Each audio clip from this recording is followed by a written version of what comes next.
It's not in how many comments you do, it's in how impactful your comments are. Please just stop with the 3 emojis. That's not a valuable comment in any way, shape, or form. Is it okay if I throw my brother under the bus real quick? Absolutely. I mean, you've done it like 5 times already in this episode. Awesome. How many of us business owners or creators are thinking about, are we really enjoying the process of creation? Are we really enjoying the process of marketing? Are we really enjoying the process of executing or fulfilling in our service, right? You don't need to be everywhere. Be on the platforms that you enjoy creating content on, and be on the platforms where your clients and customers are. We're so, I think, desensitized to big numbers. Comment the word scale and I'll send you something, you know, and it's all automated. Going viral is not a business strategy. So show up intentionally on social media and focus on the true intent of social media, which was to build community and connection.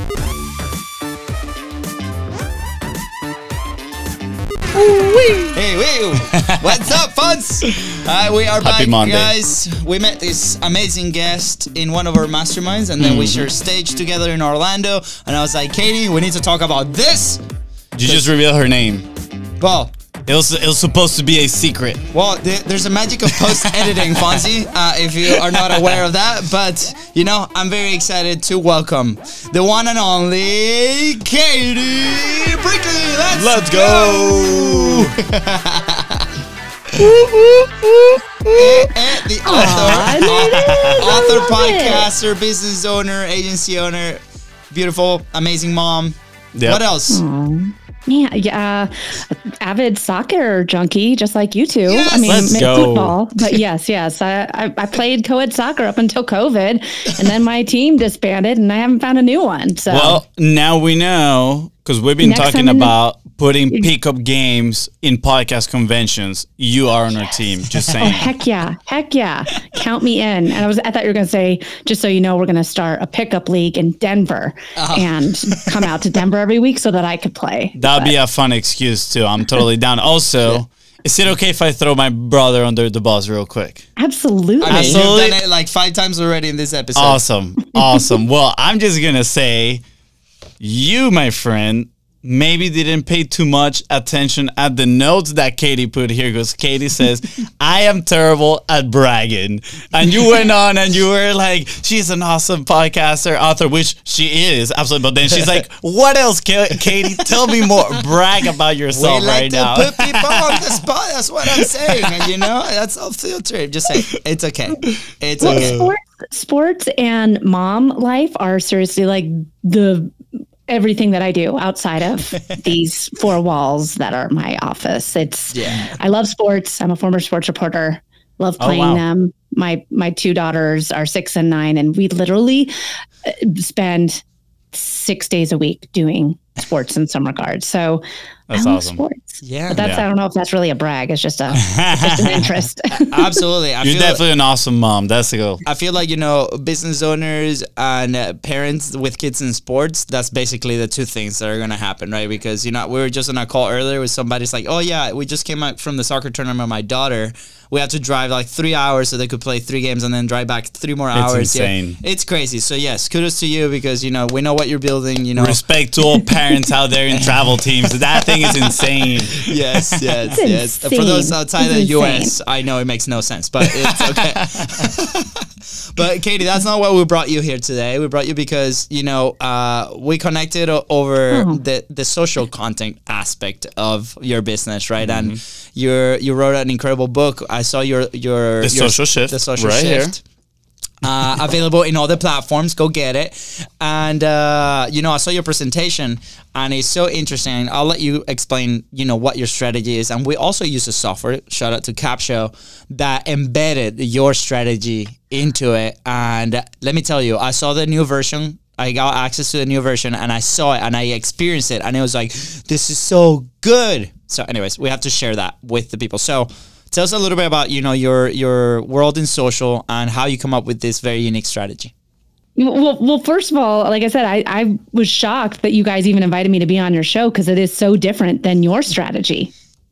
Yes, that's the best part. That's the best part. It's true. Well, in being so I have a social media agency, and even though I have a social media agency, I'm a business owner first, and I get all my leads from social media. I don't do paid ads. It's all organic, and it's using this framework that I've developed that really is designed to work the algorithm in your favor, so that you're showing up the way the algorithm and the way these different platforms want you to create content, while still connecting with your audience every post, and really building out a solid community with your social media presence, because social media was designed for connecting and creating community. And it's, again, this is where we have very different philosophies, but it's almost turned into all of us having our own little media empires on these little devices that we carry around in our back pockets. So it's a strategy that works for the busy business owner. Yeah, no, I love it. And this is why I love it. I resonate a lot with it, despite of, what we do as a service or how we encourage people to do it too. And for those that are not familiar, right, like we offer a service that we turn your long form into short form content, and we focus on consistency and also volume, right? Like, and it's what the client decides to do at the end of the day, but we have a big capacity, and we've tested here and there, what are some of the things, mainly on the video. And then for Katie, with the 4 social posts, I resonated because I was a studio manager. I ran a brick and mortar business, and social and content was the last thing in my mind when you have, your reports and your bills and training your team and, customers walking into the door. It was the last thing. And I think at a point, that's also why we created the service, because we will go into the local business and shoot something. And then that's the content that we delivered, right? And then, based on probably a very similar experience with the people that you help, you were like, wow, this is a big pain point. And same problem, right? I want to solve consistency. I want to make sure that it's something that resonates, and I want to make sure that it's something that anybody can do as well. And that's what I love, because it could be either or. At the end of the day, we're big fans of people developing their own systems and their own processes. Ours is not the solution to most people, right? And yours, it might not be the solution for somebody else as well, but they both can work also together, and how I envision it was like, man, like we also work with people that they gave us like their long form content. They want all these clips and different things for different platforms, but there's still a layer of content that the creator needs to be involved with, right? They need to be putting stuff out there. They might need to be involved in stories. Like if they want that real engagement with people, we believe that creator needs to be involved. And that's when your strategy comes in, and it's so awesome, because it's another vehicle that, apart from your safety net of consistent content, if you want high volumes, that's something that you appreciate. Then if you, sprinkle Katie's strategy on the top, you're going to have a very strong social presence. And that's why I like it, even though, from face value might be completely opposite. I think they both work together. So I'm going to be one of the one testing how they work together, because I'm going to be implementing your strategy, Katie, just saying. That's my commitment. What do you think to that? You're like, oh my God, that was so good, Luis. Yeah. Yeah. No, no. And I think that's the thing, is if this strategy is designed so that if you are wanting to put, if you want to do this strategy 4 times a day, you can, if you're crazy, like you guys. But if you want to post less and only post 3-4 times a week, you can use this strategy and it still works. So it's really designed. It's designed to not only, use these different platforms in the way that these platforms want you to create content. It allows you to remain consistent. It allows you to really elaborate and build your community and not get burnt out, because that is one of the biggest problems for so many business owners, is that not all of us signed up to be a business owner to also be a content creator. And they go hand in hand now. You have, like you said, like if you're creating some form of long form content, how can you push this out there and grow your business, grow your community? And gone are the days of just using stock imagery and, Canva templates. Now we actually have to have somebody that's willing to show up and share their brilliance with the world. Absolutely. Yeah, absolutely. If you still use stock images, I'm not going to say anything else, but, I'm very upset at you right now. Not you, Katie, at whoever's using stock images. Now, Katie, I'm very curious on, the contrast, the before and the after, on how that looked like for you, right? Yeah. I'm guessing something had to happen for you to experiment and reach this strategy, right? And I'm curious, how did it look like before you actually started implementing, right? On terms of, you know, your bandwidth, your energy, were you burning out, right? Also, monetary results in your business, were you seeing any sort of results with whatever previous strategy you were using? And then what is the contrast on when you started doing the 4-post strategy? Man, that is a very long answer here. And it's because I created the strategy, one, because I was, no joke, I was underneath my desk crying one day at the office because I was burnt out. I couldn't bring myself to post anymore. I didn't have anything to say. My business wasn't scaling. I was having to pay bills. I was trying to do all these things. And literally, like, I went to the office, I turned on my computer and I just started crying. And I didn't know where to even begin. And I knew I needed to post on social media if I wanted to get more clients. But it was just this giant snowball of, I don't know what to do, but I know I have to do it. And I don't want to do it. I don't want to share, you know, I don't want to do like a talking video with myself, you know, wearing different wigs and stuff. I don't want to do that. Yeah. I don't want to, you know, go and dance and do all the, like, that's not me.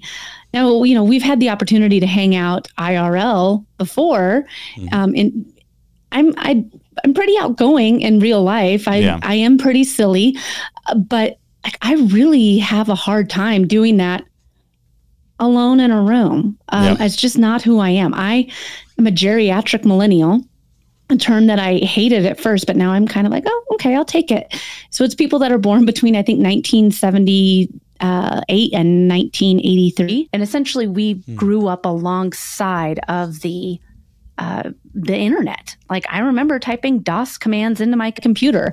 I remember, you know, using a floppy disk, you know, so I mean, social media didn't come out till I was literally almost done with college. So it's weird for me to navigate what I'm doing at every moment of the day, every day. Yeah. Like, you know, my cousins are on Snapchat and they just take pictures of their foreheads in the ceiling and like send it to all their friends. I'm like, what is this? And it's like, oh, streak.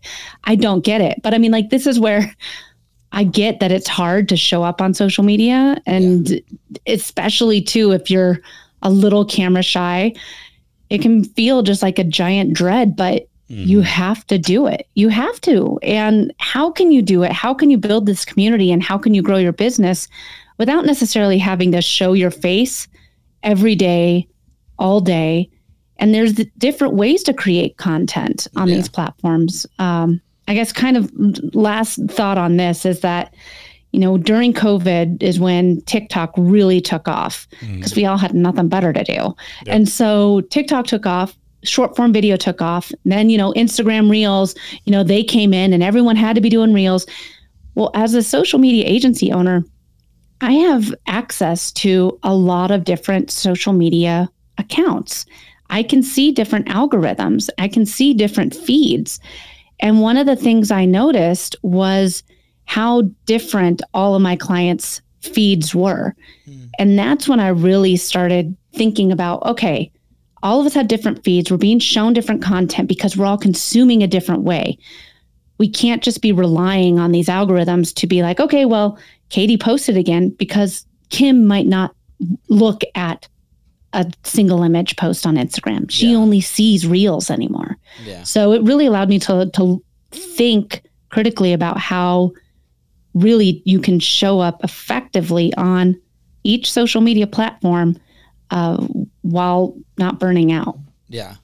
I think that's super important. And you know, I think over the last couple of months, I've seen a trend also on bigger creators, like especially YouTubers, that are feeling it, where it's like, well, we're in this rat race of creation, constant creation, and they're content creation is a new 9 to 5. They're feeling very overworked, right? And this is full-time creators, you know, let alone they don't run a business, right? So imagine for a business owner, you know, it could be a small, medium, or even a large business owner. It could be like really challenging balancing all that. So the trend that we've seen is people just going more real. less production value, but more value over the message, you know, which is something that we've said since day one that we started the show 4 years ago, like quality of the message over quality of the production 100% of the time. And one example was one of the latest interviews with, you know, Ali Abdal and Jay Klaus. Like, at least it says, look, like, this is going to be a new format that we're going to be doing is like uncut conversation. And if somebody gets value of this, great. If somebody doesn't, you know, that's great too. This is between us, and I hope people do that. And I literally watched the whole thing, and it was very valuable because it was a topic that we're actually like considering doing.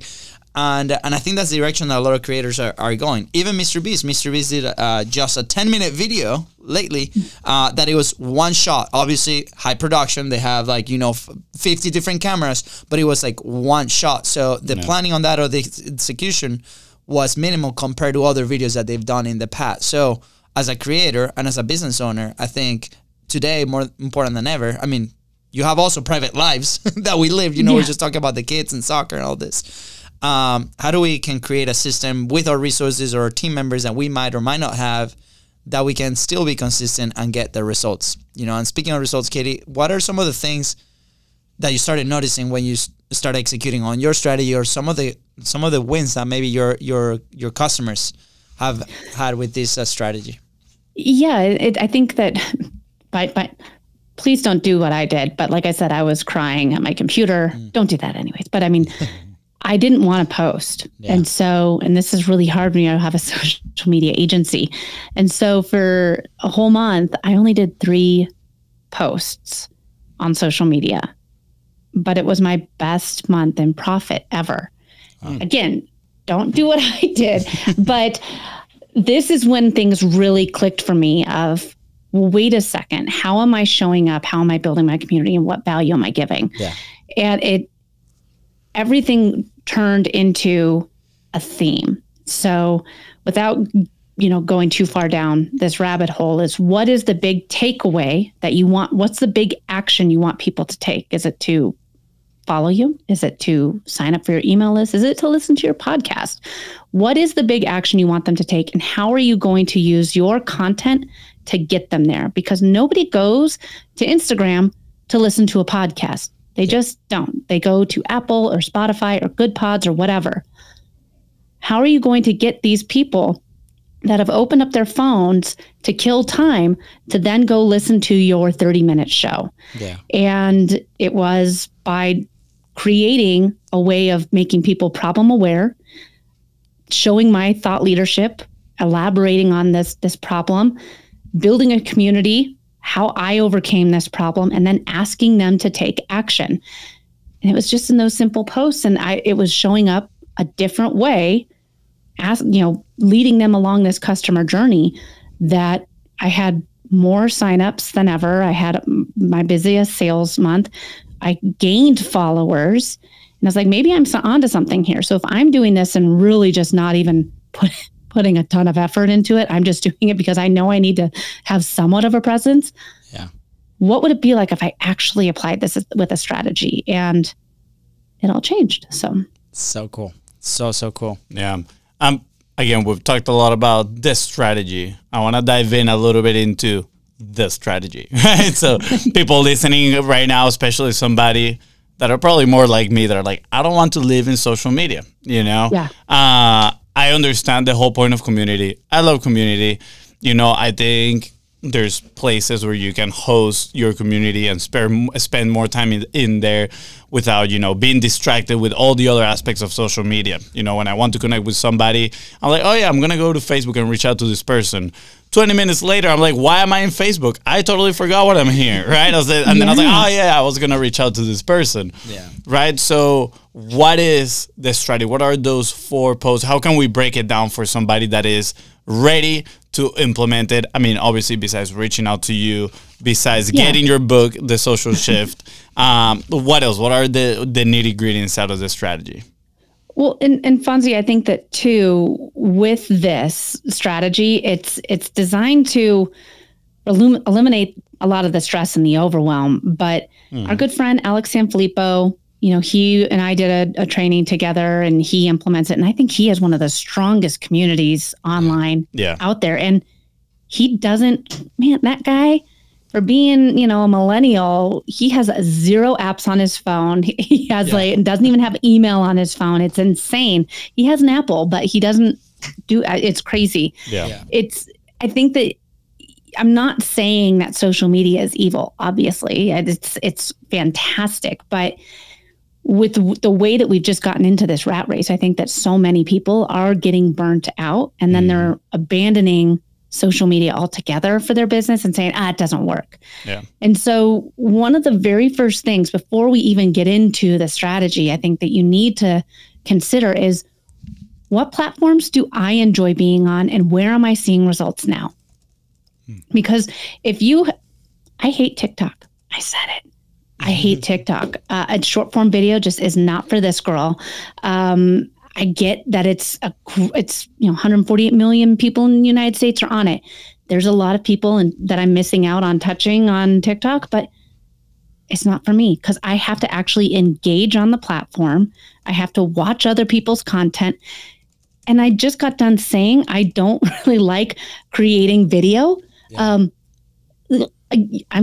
I have to if I'm going to be on TikTok. So, so know where you want to be. Up until 2023, I was only on Instagram and LinkedIn. I wasn't on Facebook. Yeah. And so, this is where you don't need to be everywhere. Be on the platforms that you enjoy creating content on, and be on the platforms where your clients and customers are. Yeah. I remember a conversation I had with a coach once where, it was around the time that we were trying to decide if continue with soccer or not. And, if people know our past, soccer was our life. We wanted to be professional soccer players, right? And I think I got to a point in my personal life, I don't know if this is true for Fonzie, but in my side, that I think the dream was bigger than the process. And by that, I mean the idea of being a professional soccer player at the time was like what was driving me. But the process and the environment that I was in at the time, I got super burnt out, right? And then I was not willing to put in the work because of whatever reasons, obviously it starts with me personally, but also, I felt like I didn't have the right coach at the time. I was getting injured very often. I was like overtired, like all these things that didn't allow me to get there, right? So I was burned out from the process itself. So I had a really hard conversation at that point where it was like when I made the decision in my head that, being a professional was not going to be the thing, that I wasn't really enjoying the process of going to practice every single day and putting in the work every single day and doing all this every single day, right? And now when we translate it into being a business owner, right, or even a content creator, like that's something that comes often in my head where it's like, wow, how many of us business owners or creators are thinking about, are we really enjoying the process of creation? Are we really enjoying the process of marketing? Are we really enjoying the process of, executing or fulfilling our service, right? And I think most of the answer to that, might be surprising for a lot of people, because when we do an honest assessment of those elements, we might find some things that we don't enjoy 100%, including the creation, right? We just follow advice that we see on social, that we see on YouTube, that we see experts on stages speaking about, like, you need to be on whatever platform. Like you just said, you hate TikTok. I don't enjoy TikTok either. Like it's mostly not on my phone. And, on our side, we've been able to, we call it a safety net, where it's like one piece of content that serves, for multiple platforms. That's what we put in there. Is collected some kind of views or engagement, but we are 100% aware that our engagement is not going to be on that platform. Our engagement is in platforms like Instagram, for example, or Facebook, for example, or LinkedIn now more than ever with our studio. So, and I think like being completely honest with like, are we actually enjoying the process of this? This is how we can make it sustainable. Because guess what? Even if you delegate whatever that you're doing for that and you have team members in that, we have to have some level of involvement to be able to give feedback, to be able to, have our meetings, conversations, and improve in the process, right? So that point, I love that you bring it on, because I think a lot of people don't see it until they're like deep in it, and they're like, oh, my life around this is falling apart, and I don't know why. Well, it might be because of that exact same thing that we're talking about today.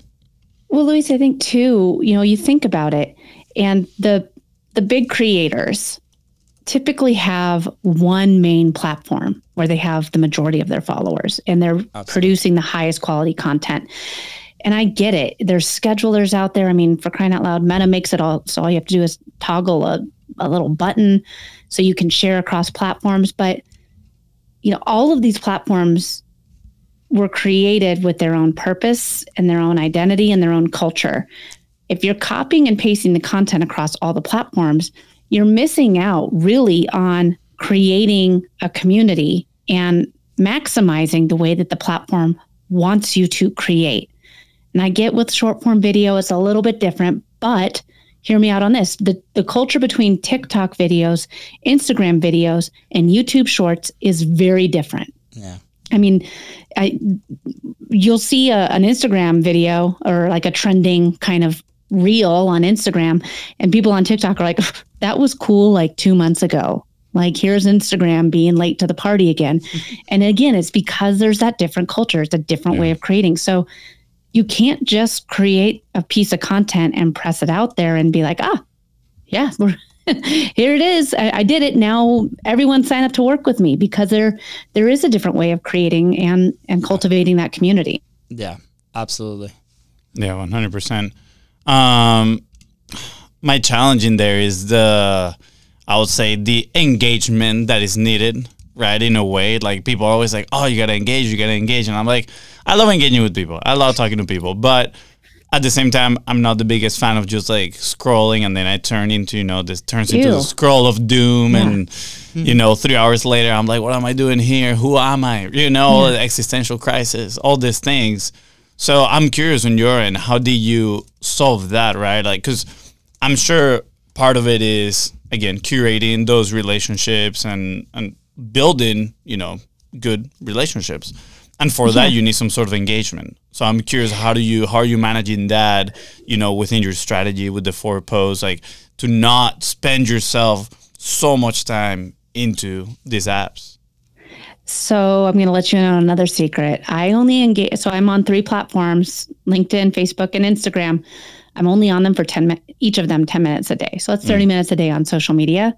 And, on Monday, Wednesday, Friday, I'm engaging with ideal clients and customers. On Tuesdays, I engage with my power partners. So typically people who have the same ideal client and customer as me. And on Thursdays, I'm just engaging with my followers in the feed. So people that are the algorithm thinks I should engage with. And then on weekends, it's kind of here and there, but we're pretty busy. Most of the time it's just in the car when we're going to different sporting events. And I'm like, I'll go ahead and pop on into Facebook or whatever. So you pretty much have like this is where, again, I'm very schedule cognizant of the time that I'm spending on these platforms. Yeah. Yeah. So, all right. Very tactical question, right? Is it on your phone? You'll be like, okay, this is my Instagram time. You go to your Instagram app. Do you use a software to do this, right? I love the idea of time blocking. I've executed it, not successfully, for a long time. There we go. Love it. Yeah. Yes. Okay, so for those listening right now, she's showing like this cube that has a ton of like a timer on each of the sides, and it beeps. So yeah, that my Apple Watch, I have it, right? So I've been successfully been able to do it with email. I've successfully been doing it with DMs on an app called Texts that Fonzie discovered for us, which is great. And then, but now my next level is the engagement on social. So, but I know, tools and tactics and things, are exciting for many people. So what, do you go on your phone, or is it a special app that compiles everything for you? Like, how do you do it? Yeah, I think that with having the different tools, like there is a great tool called $80 for Instagram. That one's a good tool. It's kind of built off of the Gary V, give 90 people your 2 cents. Yeah. That's a good tool. But honestly, I just go in. I have a real high tech Google sheet of different hashtags that I need to engage with for ideal clients. And then like I know, like on Instagram, you can have the different like lists. And so I have my list of close friends, which are my power partners. And so I just go into my close friends, engage with them. But I mostly just do it on my desktop because I can get both, all 10 digits going and engage quicker with more people that way than doing it on my phone and getting both thumbs going. I mean, really, it's not in how many comments you do, it's in how impactful your comments are. Yeah. So gone are the days of the 3 heart emojis or the 3 fire emojis. For God's sake, please just stop with the 3 emojis. That's not a valuable comment in any way, shape, or form. Like, just read the caption or look at the picture and comment on the picture. It's crazy, be social. And it works wonders when you do that. Yeah, absolutely. Now, I love this because it's so accessible for a lot of people. I think, it goes hand in hand with, what we've been leaning on. Everybody needs their own system, right? And I think like this is a roadmap for people to at least start grabbing some of that. I think so far we've talked about, it's not obviously about the volume, it's about the value of what we share as well. Obviously, go check out, we're going to put all the links right below so you can, dive deep into Katie's strategy of the 4 posts. It's literally four posts a week. Yeah. Definitely get her book. Blocking the calendar for your social engagement, just be intentional with your engagement, right? It doesn't have to be 3 hours of doom scrolling. Look at the pictures. What are the people? Katie shared the list of, the close friends, the power partners, right? The people that you really want to connect with, what we call, and you can create lists on Facebook too. Exactly. So you can, I like that. For me, I see it as creating constraints within the objective that you want to create, right? Or rather than, okay, I have to engage, set up the timer for 20 minutes, which is one constraint, and then just go to Facebook and be like, all right, let me figure it out here.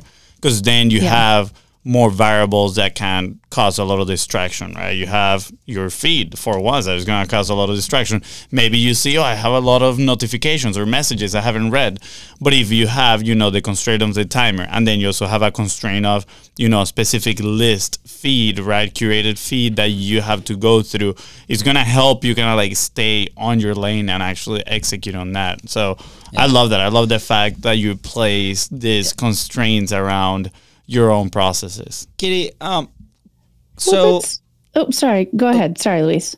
No, I was going to ask about the transition, right? Because people are like, okay, great. I know, the amount and the things that I got to post every single week. I know that I have to put in time and engage with the people that are engaging with my content or that I want to proactively seek, right? Now, how do we transition? What has been maybe some of the successful case studies that you've seen with your agency, maybe with yourself, where like, okay, it's from post to comment to invite to a DM, into a call, and to a service. Like, what's that path that you've seen? Or maybe it's to a low ticket offer and then there's a funnel on the back end. What are some examples that you can share with us specifically that people have had success with this?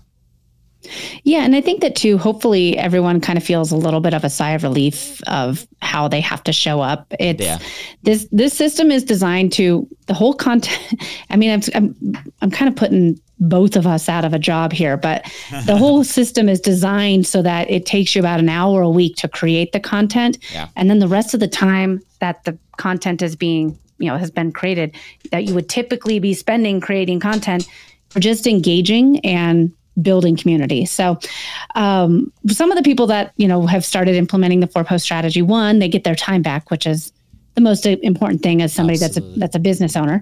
But some people have seen like an 1,100% increase in, reach in the first, since they started implementing it. And then another person saw like 250% increase in engagement since they started implementing this. So more people are engaging, more people are seeing your content.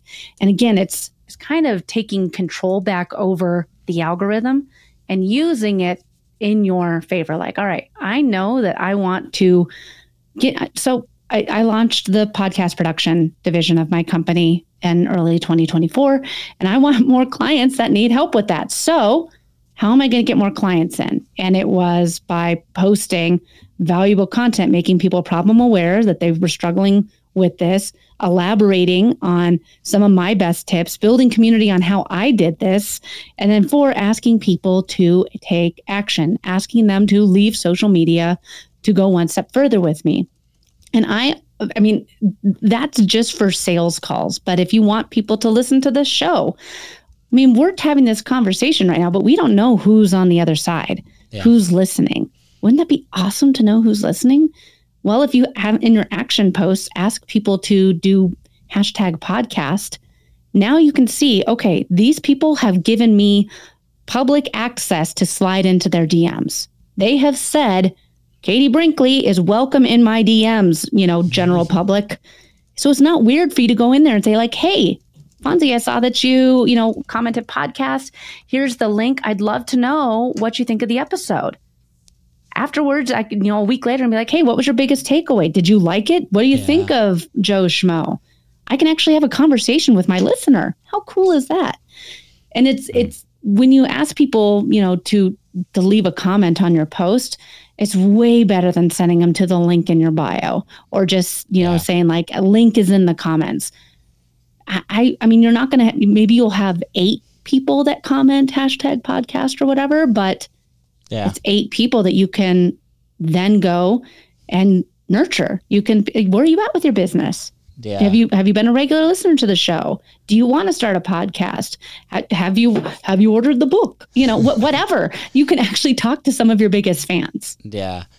I think we often overlooked the power of those comments and the people that, are in there because we're so, I think, desensitized to big numbers. Everybody's like, 100 comments or 1,000 views or 1,000,000 views, right? And I don't think we understand like the volume that is. And I remember like our early success with our 45 Live, we did, I think after day 20 of doing something, we did a post with that was very direct, was like, hey, we're looking for feedback and to jump on calls about this specific topic. And we were looking only for 5 people and we jumped on calls with 20.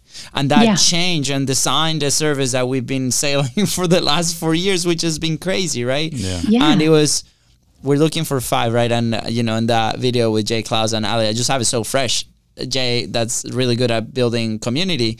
He says, you only need 5 people, right? And that's it. Like that's what it takes to grab traction. I think people just overlook that and go for those big numbers without realizing there's so much potential in those, smaller numbers or smaller connections or intentional conversations that we can have every day. So people are consistently chasing that virality. And I like how you put it, desensitize, to these numbers, because that's what you mostly see when you're scrolling, right? You see more of that bigger content that gets hundreds and hundreds of DM comment the word scale and I'll send you something, and it's all automated. But like you said, there's power in the conversation. So just invite people to open up the conversation, whether that is 1, 2 people, and again move on from there. Conversations are opportunities at the end of the day. Yeah, totally. I mean, that's how I grew.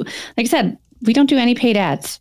Yeah. And, we've grown, I have a team of 8 now, Wow. It's, awesome. It was I was a solopreneur working from my couch, on nights, weekends, and on nap times when I first started this. And now I have an agency, and it was all using organic strategies that, I now teach on.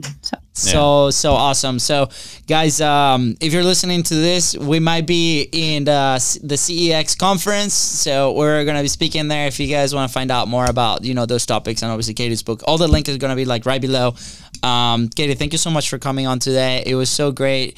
Like I said, on paper, our both strategies seem like very opposite, but at the same time, I think they both complement each other based on resources and capacity. I think to solve a big problem that a lot of business owners have. So this is so awesome. So I encourage people, go find out more about Katie and what they do on the agency. And hopefully this has been helpful. Katie, is there any last thoughts that you have? Going viral is not a business strategy. So show up intentionally on social media and focus on, the true intent of social media, which was to build community and connection. Absolutely. Fonzie, any last thoughts? Thank you, Katie. I appreciate it. This was absolutely amazing. I'm definitely going to look further into this, try to dive into it, and remove myself and buy myself a dumb phone. Guys, with that said, thank you so much for tuning to the Contents Profit podcast. Go ahead and follow the show in your favorite podcasting platform and on social media at The Beast Bros Co. That is Ryan and Katie here, help you achieve inner peace by removing yourself from social media. Please don't forget to share this episode and leave a 5-star review. See ya. Bye, guys.